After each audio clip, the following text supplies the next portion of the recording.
हाल ही में केंद्र सरकार ने वक्फ एक्ट में संशोधन से जुड़े बिल को जेपीसी के पास भेज दिया है।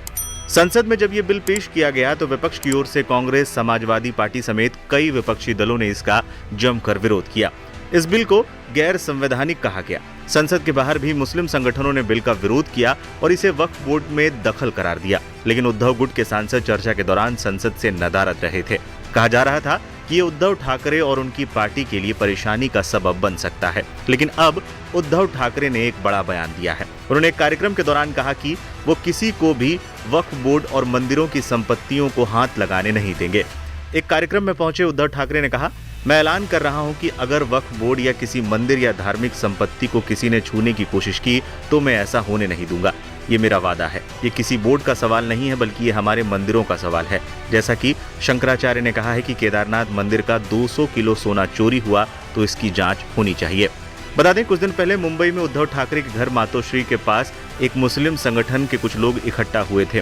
उनका विरोध बिल पेश किए जाने के समय शिवसेना के सांसदों के नदारद रहने को लेकर था। इसी को लेकर दावा किया जा रहा था कि मुसलमानों के बीच उद्धव ठाकरे की छवि इस स्टेप के बाद खराब हुई है और वक्फ पर ठाकरे को अपना स्टैंड क्लियर करना था, जो उन्होंने अब कर दिया है। कई जानकारों का मानना है कि आने वाले विधानसभा चुनाव को लेकर भी उद्धव ठाकरे ने अपना रुख साफ किया है। बता दें, इसी कार्यक्रम में उद्धव ठाकरे ने सीएम पद को लेकर भी बयान दिया। उन्होंने कहा, बीजेपी के साथ गठबंधन के बाद मुझे एक चीज का अनुभव हो गया है कि हमें उस नीति पर नहीं चलना चाहिए कि गठबंधन में जिस पार्टी के सबसे ज्यादा विधायक होंगे उसी पार्टी का सीएम होगा। हमने भाजपा के साथ गठबंधन में पिछले चुनाव में ऐसा महसूस किया है कि पार्टी अपने विधायकों को ज्यादा से ज्यादा संख्या में जिताने के लिए गठबंधन की दूसरी पार्टी के उम्मीदवारों को कमजोर करने की कोशिश करती है। इसलिए हम ज्यादा विधायक वाली पार्टी को ही सीएम पद देने के पक्ष में नहीं है।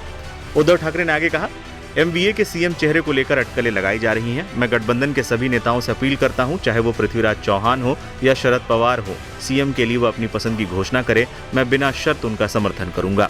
बता दें, उद्धव ठाकरे ने मुख्यमंत्री बनने की जिद पर ही एनडीए से नाता तोड़ा था। इसके बाद कांग्रेस और शिवसेना के साथ मिलकर एमवीए का गठन किया था और महाराष्ट्र के मुख्यमंत्री बने थे। मुख्यमंत्री कोण होणार आम्ही बघू काय करायचं ते, आम्ही नाही, पण आणखीन पुढचा धोका सांगतो। जो अनुभव आम्ही भाजपच्या युतीत घेतलेला आहे त्या अनुभवाची पुनरावृत्ती नकोय मला। आम्ही 20 वर्ष, 25 वर्ष, 30 वर्ष सेना भाजप युती मग जागा वाटप व्हायचा, मग अशाच बैठका व्हायच्या आणि त्या बैठकांमध्ये जाहीर केलं जायचं की ज्याच्या जागा जास्त येतील त्याचा मुख्यमंत्री। आणि हेच धोरण हे आम्ही एकमेकाच्या पायावरती धोंडे पाडण्यात टाकायचो।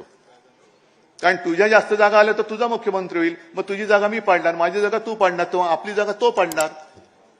म्हणजे पाडापाडीच्या राजकारणामध्ये युतीला काय महत्व राहिलं?